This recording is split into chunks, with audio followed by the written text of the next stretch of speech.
I'm sure it'll grow on you. So this is episode 2. We're going to talk about the connection that my mother had to a 1950s serial killer.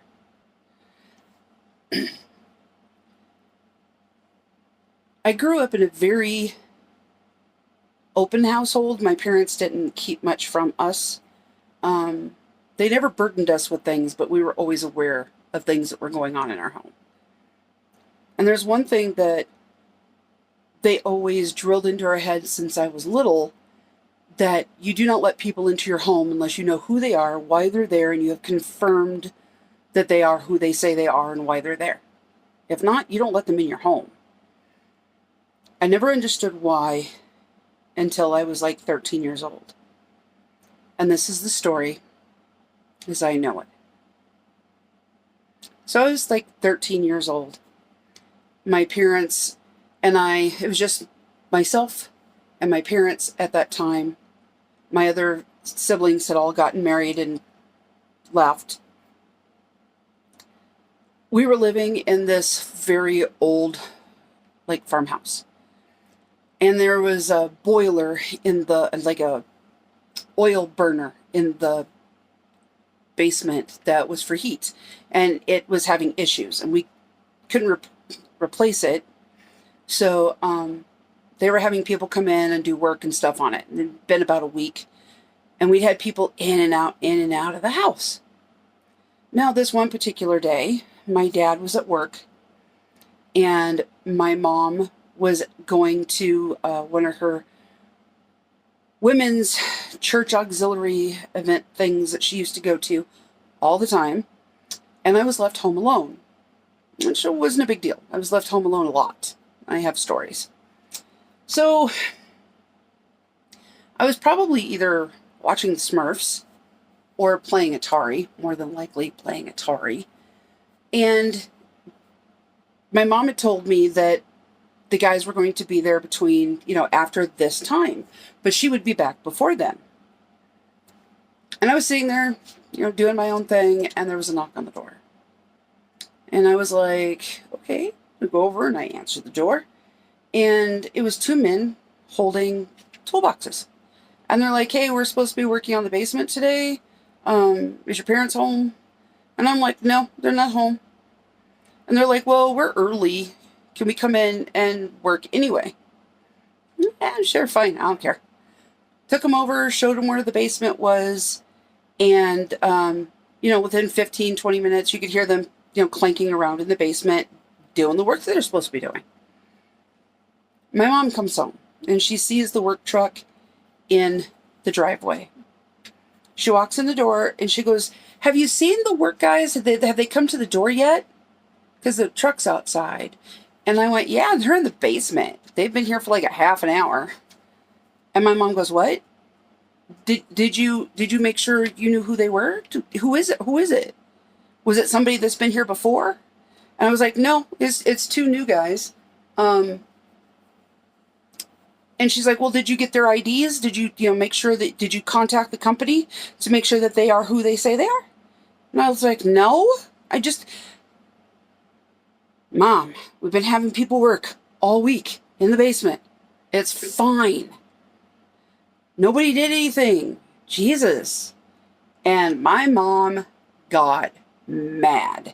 Now, you have to understand, my mother, well, a very vocal person. She never yelled. She never screamed. Unless she was trying to get your attention, she was in one room and you were somewhere else, she was trying to get your attention. She didn't yell. She didn't scream. She didn't fight. She didn't argue. She would have a disagreement. But even my parents, they never argued with each other. They never had a fight. So she's yelling at me. And I remember being taken aback by it and being like, why are you screaming at me?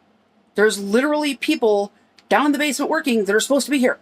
Why are you yelling at me? I didn't do anything wrong. And she is screaming at me about how this was not right. I knew better. And how could I go against which I have always been told?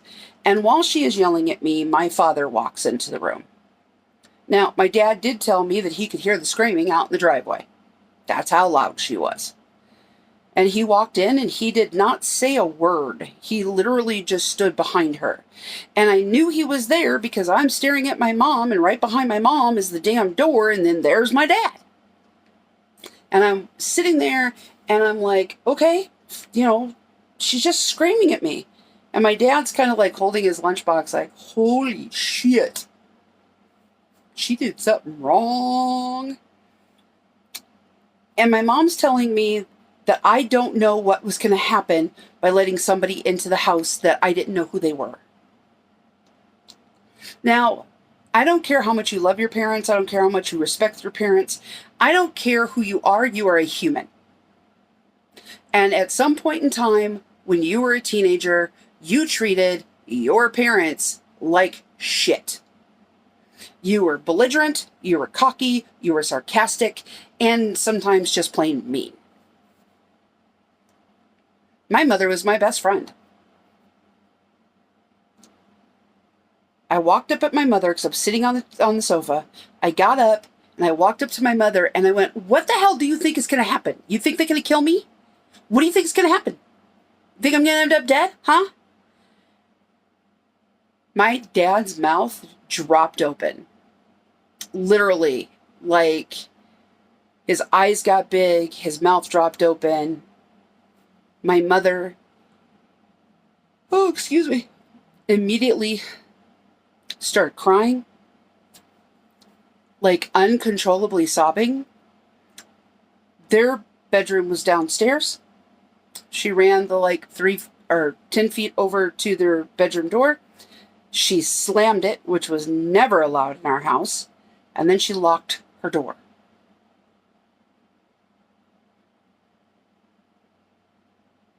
I realize now it was more to protect me from her than her from me. You didn't lock a door in our house. I remember locking, except for the bathroom door. You're allowed to lock the bathroom door. But I remember one time locking my bedroom door, and because I got mad at my parents, and my dad took my door off the hinges. Never locked my door again. My dad looked at me and he's like, I can't believe you said that to your mom. And I was like, what did you expect from me here? What did you think was going to happen? Like, she's being ridiculous. She's being paranoid. She's always, trying to say that, something bad's going to happen. Nothing bad's ever happened. And then my dad looked at me and told me to sit down. And he goes, I blame your mom and I for part of this. He's like, you never should talk to your mother that way, ever. But he goes, it's part of our fault because we never explained to you what happened.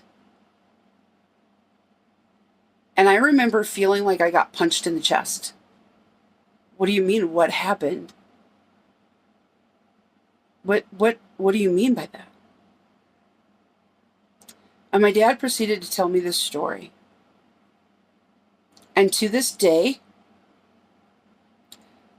I don't know all the specifics of it because my parents didn't like talking about it. My mother would always immediately start crying, and I did not want my mother to relive that horror. And now that I have severe PTSD from my kidnapping and my attempted murder, I'm glad I never pressed it, because my mother's obviously had severe PTSD from what happened. So my dad told me this story about how right after my brother was born, he was about 6 months old. My dad worked for Lockheed Martin while he was in the military. My dad had a bunch of very top secret jobs. He worked for NASA for a while he was in the military. And it was very common for my dad not to be able to communicate with people while he was at work. And you also have to remember back then, they didn't have cell phones. They didn't have any, all they had was, the umbilical cord phone attached to the house. And So, it wasn't very easy to get a hold of my dad. So they had just had this baby, about 6 months old. My mom's mom and dad were very well off at this point. They had a series of restaurants in California called Friendly Cafes in Southern California. And my grandmother had came into a bunch of money because they lived on a property, a ranch or farm, whatever the hell you call it in California. They lived on a farm in California that they discovered oil on. And my grandmother was smart. She didn't sell it like they wanted. They wanted the property. I want the property. She refused to sell her property. She sold them the access to the oil. And then she did a bunch of stuff to she made, from my understanding, there was $1 million or more in the bank account at all times. But that's neither here nor there for the story. But my grandparents had bought this house for my mom and dad. And they told my mom, who was going to school at the time, to take time off from college, stay home, take care of your baby. She also worked for my grandma and grandpa. And they're like, no, you don't need to worry about coming into work. You don't need to work. Just take care of the baby. That's all you need to do. So the agreement that my parents had was that when my dad would go to work, the only reason why my mother was to call was if there was an emergency, because she would have to go through 5 people to get even a message to my dad. And she would have to justify to each person why she was calling. So it was a lot. So the agreement that they had was he would call at lunch and he would call before he left work so that he could see if there was something that she needed before he got home. Sounds reasonable, right? Well, this particular morning, Dad left for work. Mom was taking care of the baby and cleaning the house. And Dad said that she was doing something. I don't remember what exactly he said she was. I don't think he really remembered what she was doing. But there was some project my mom was working on. And they also raised Great Danes. My mother was very, very, very proud of these Great Danes. These Great Danes were true gentle giants. Did not have an aggressive bone in their body. And my parents used to have cocktail parties and stuff all the time. All the time. Even when I was growing up, we always had cocktail parties and dinner parties, and my parents were always hosting stuff. And in our household, it wasn't an adults only thing, once in a blue moon.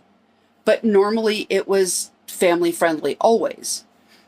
And even when they had just had my brother, who was a baby, they would still have these cocktail parties and such and tell people, oh, if you can't get a babysitter, that's fine, just bring your kid.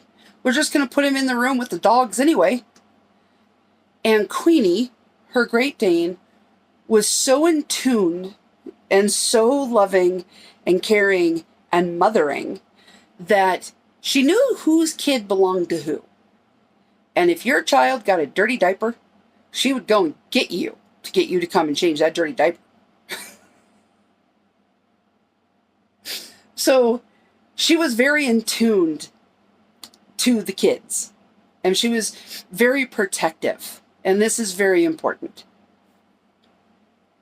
Because if it wasn't for that dog, my mom would have died that day.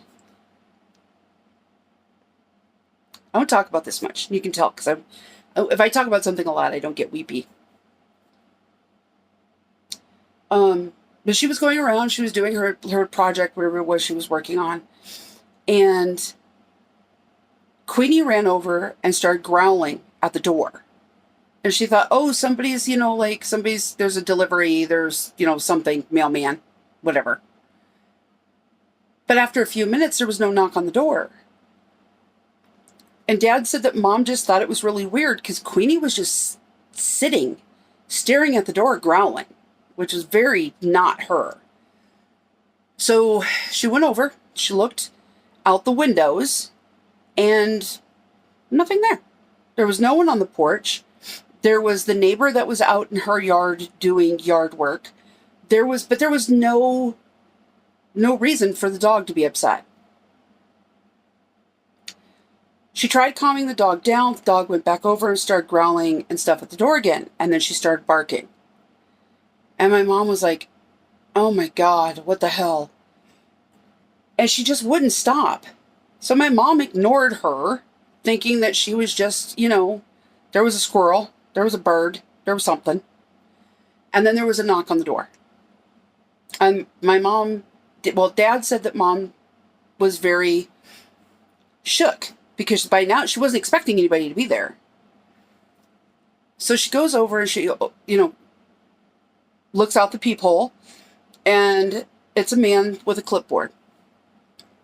And he is wearing a vest.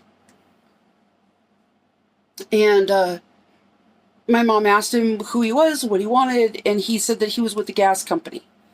And that the neighbor next door had reported a gas leak. And my mom was like, oh, well, I don't smell anything, everything's fine. And the guy was like, no, I need to come in and check yours too, because your line is connected to her line, and I need to make sure that you don't have a gas leak. I'm going to feel horrible, if you have a gas leak and I didn't do anything about it. And my mom was like, well, my husband's not home. And he goes, oh, well, that's okay. That's all right. I'm just going to come in and do what I need to do and then leave. He's like, it's just going to take a couple minutes. And my mom finally was like, you know what? He's right. I've got a baby in the house. And if, how am I going to feel if that baby dies because I didn't take care of a gas leak that I didn't know was there?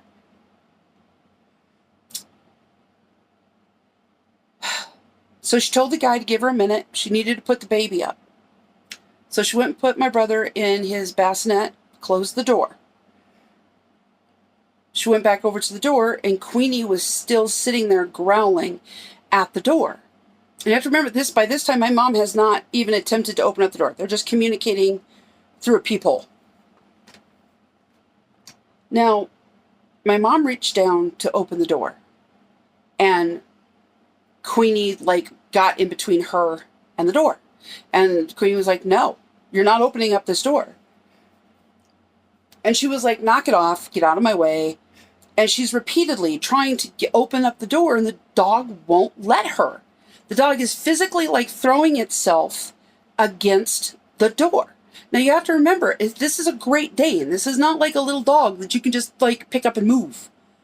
This is like a 120-pound dog, and it's going to be like wrestling a person. So finally she was like, you know what? I need to get the dog. I need to put the dog up. Can you just come back later? And he's like, ma'am, I need to go and check out other houses too. He goes, but I need to check yours first because yours is right next to hers. You're next in line if there's a problem. If you don't have a gas leak, then I don't need to go to the other houses on this side. I just need to go down the other side. And my mom's like, oh God, okay, fine. So she goes to put Queenie away, and Queenie will not budge. This dog will not move. And then finally she was like, fine. So she grabbed a hold of Queenie's collar and pulled her back. Now you have to remember, my mom loved this dog more than anything, and she did not do anything to hurt this dog. She pulled the dog back away from the door just a couple of feet. She reached, grabbed the doorknob, and as she turned the doorknob, the dog slammed itself against the door. And she's like, Jesus Christ. And she grabbed her again, and she told her no, and she was being very stern. No, you're not going to do this. She pulls her back. She reaches for the doorknob again. She turns it. The door cracks open. The dog reaches up and bites my mother's arm. To which my mom lets go of the doorknob. The dog slams itself into the door and starts growling at my mother. And my mom freaked out. And I don't blame her. I would have totally been like, what is going on? What's happening? She just got, and wasn't like a grab. I'm a dog trainer and behavioralist. This was not a grab. This was a bite. She had scars where this dog had bit her. She told the guy that he couldn't come in the house because the dog wasn't going to move. The dog had now bit her.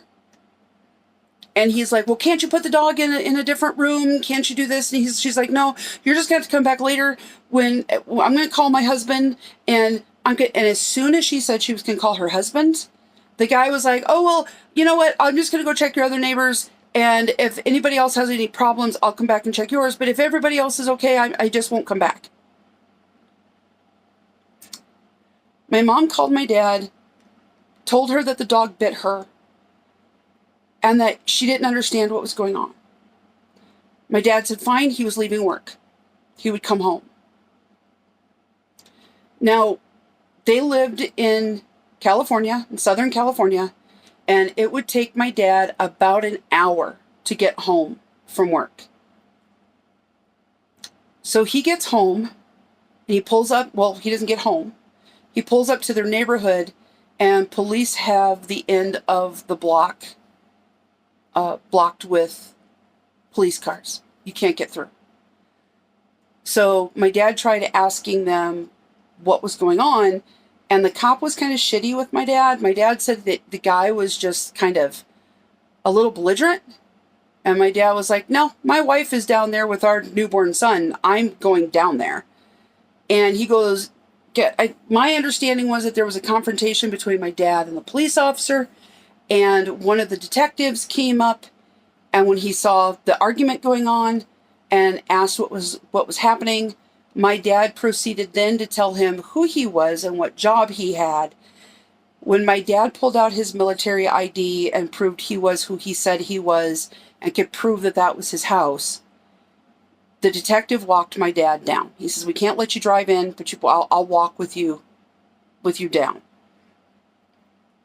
He told my dad, well, he asked my dad why he was coming home if he wasn't supposed to be home yet. My dad told him what happened, and he goes, oh, dear God.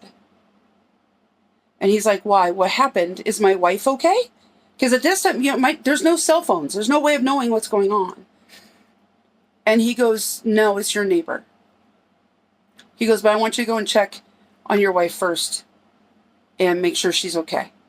So my dad goes in, checks on mom, and she's got her arm all bandaged up, and he said he could see like the blood. It was bad. It was a bad bite. And Queenie was laying at my mom's feet crying. She knew what she had to do, but at the same time, she regretted having to do it. My dad asked where my brother was, and he's like, no, he's in sleeping. He's fine. She'd been in a couple times just to make sure he was okay, and he was. My dad said that asked her if she knew what was going on, and she said no. And he went next door to find the police officer that he had been talking to. He found the officer, and he goes, I don't want to take you into the house because it's gruesome. And my dad was like, I've been at war. It's fine. I don't think it's going to bother me that bad. My dad said he absolutely regretted walking in that house that day. He wished he never would have been in it. He wished he never would have seen what he saw. And he would have been fine and been a better person for never seeing something like that. I'm not going to get graphic. But my dad basically told me that he walked in to find their next door neighbor bludgeoned to death in her dining room on the floor, completely naked. There was blood everywhere. Unfortunately, their child had came home from school and found their mother and went outside and got a neighbor. And then they called the police. I can't imagine what that poor child how they ever grew up, and if they were ever okay. I just couldn't imagine. So my dad talked to the police officers about what happened, and they said for what they could understand from talking to My mom a little bit, and then the next door neighbor that was doing her lawn care, was that the only person that they had seen in the neighborhood that didn't belong there was a man with a clipboard and a vest. The person that was out doing her yard work, she said that she saw the guy and she waved, and he never really even acknowledged her. And she just kind of thought, whatever, and went back to doing what she was doing. She didn't notice where he went. She didn't notice anything about him. She was outside for just a few more moments after that, and then went inside to go get lunch. She did not hear anything until she heard the police sirens pull up. So she wasn't much help. She gave a little bit of a description for what she could, but it was like every like half of the population, male, so tall, medium build, brown hair. When they talked to my mom, that's when they found out that this guy was saying that he was from the gas company. My mom gave what she could give of a description, saying that of looking through the peephole, which, peepholes are distorted, so she didn't get a good look at the guy.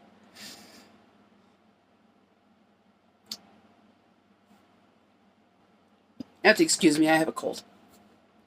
So she didn't get a good look at the guy.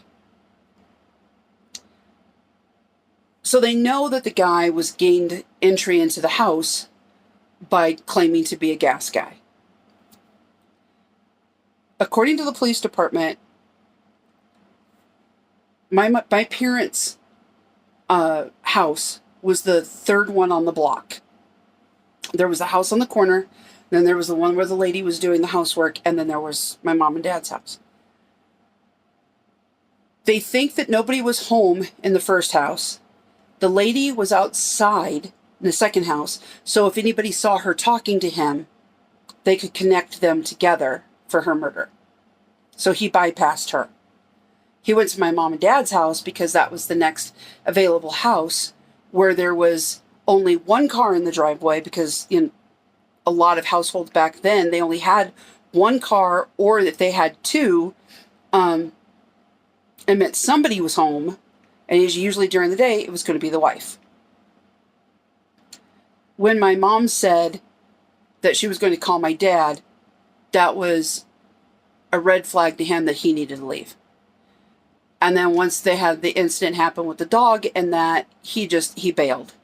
And he went to the next house, and she let him in. And the police told her that she was very lucky, because if he would have gained access into the house that day, she most definitely would have been killed. They had no doubt in their mind whatsoever what would have happened. They said that there would have been a possibility that, and the connection of her assault, if my brother had started crying, he may have killed my brother, because of the fact that he would not have wanted the neighbors to become suspicious to a crying child that was crying that long.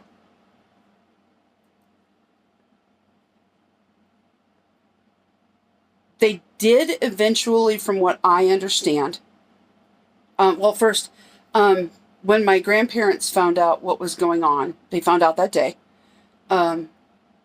they moved my mom and dad into their house with them.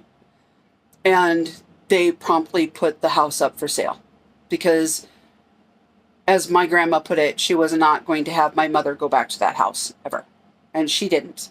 My mother didn't even walk into the house to have it packed up. My grandmother actually paid somebody to pack up the house for them to move. And she never stepped foot in that house again. Now, back then, therapy was not a thing.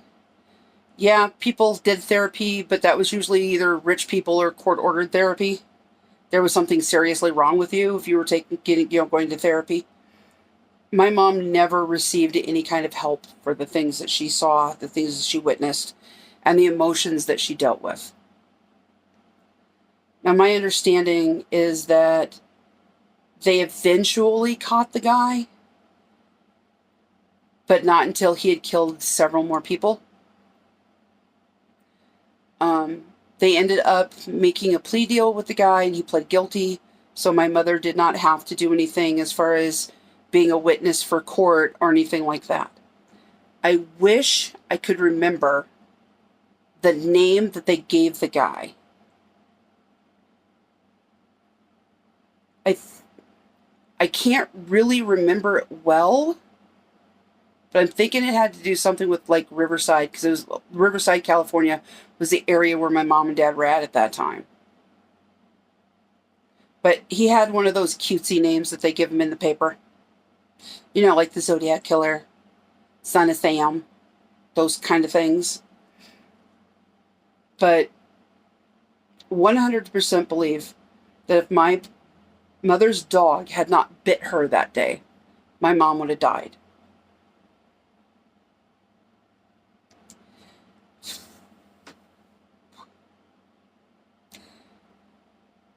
After my dad told me this story,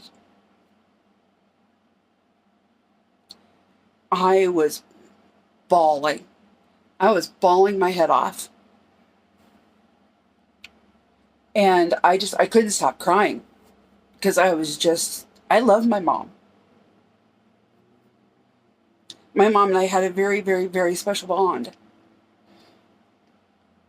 Not like these, I have to make my kid my best friend like they do now when your kid gets away with murder and they're spoiled, rotten little brats. Oh, hell no, there's consequences. But I never really feared, my parents. I never really thought that I needed to hide things from my parents.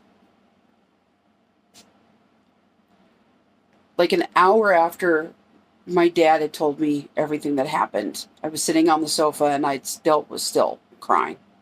And I heard my mom and dad's door unlock. And I went in and I asked my mom if I could talk to her. And she didn't answer me. So I went over and sat on the bed next to her. And I told her I was sorry. I apologized and told her I was an asshole. And that I was dumb and mean. And that I loved her. My mom reached over and she grabbed my shirt and she pulled me over. And we laid in her bed and she just held me what seemed like forever.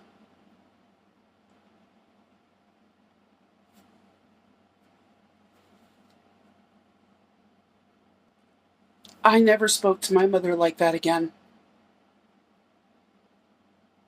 Until the day she died, I never spoke to her that way again. I never disrespected her in that kind of a way.